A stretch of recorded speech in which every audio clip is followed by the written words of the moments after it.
Marjorie Taylor Greene, the firebrand Republican congresswoman from Georgia, has intervened on behalf of Matt Gaetz, Donald Trump's embattled Attorney General nominee, by issuing a bizarre challenge to her Republican colleagues. Amid intensifying pressure for the release of a congressional report into alleged sexual misconduct that could sink Gaetz' nomination, Taylor Greene demanded similar full disclosure of what she claimed were multiple reports of assault and sexual harassment filed against fellow Republican Congress members in a suit. Who is Matt Gaetz, the Trump loyalist picked for Attorney General? Reed Morshey also said she had filed one of the claims herself.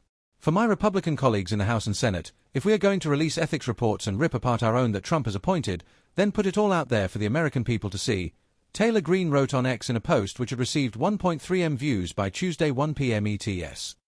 All the ethics reports and claims, including the one I filed, all your sexual harassment and assault claims that were secretly settled paying off victims with taxpayer money, the entire Jeffrey Epstein files, tapes, recordings, witness interviews, but not just those, there's more. Epstein isn't the only asset. If we're going to dance, let's all dance in the sunlight, she wrote. She concluded with what appeared to be a veiled threat: I'll make sure we do.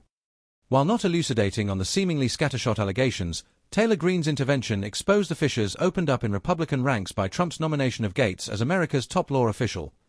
Republican senators have voiced their opposition in sufficient numbers to torpedo his nomination if they vote with their sentiments in Senate confirmation hearings scheduled to take place once Trump returns to the White House. Gaetz forestalled last Friday's scheduled publication of a report compiled by the House of Representatives Ethics Committee into his alleged misdemeanors by resigning his seat after Trump nominated him.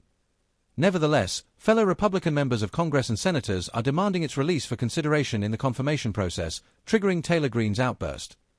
The document is believed to be highly damaging to Gaetz, amid allegations that he paid 2 women, including a 17-year-old minor, for sex in 2017.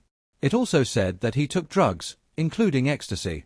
The allegations formed part of a 2-year criminal investigation, subsequently dropped without charges, by the FBI into Gaetz' possible involvement in suspected sex trafficking. Lawyers for women who have testified to witnessing Gaetz' behavior have fed more details of the affair to U.S. media in recent days, increasing the pressure on the nominee and triggering speculation that they could be called as witnesses to hearings which now seem likely to turn into a media circus. The depth of feeling against Gaetz among his fellow Republican Congress members has been demonstrated in interviews some have given on television. Max Miller, a Republican member for Ohio, told CNN that he reflected the private sentiments of many in saying Gaetz should not be Attorney General. 3 rows of faces.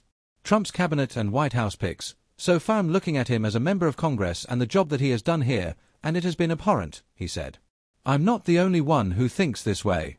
I just say the quiet part out loud, and I wish other my colleagues would have the same courage to do so, but him as a member of Congress should not be the most powerful law enforcement individual in our country, and everyone knows it, and is not going to get confirmed. Tony Gonzalez, a representative for Texas, who once called Gaetz and other far-right Congress members scumbags, said cryptically, Matt's kind of a quiet guy.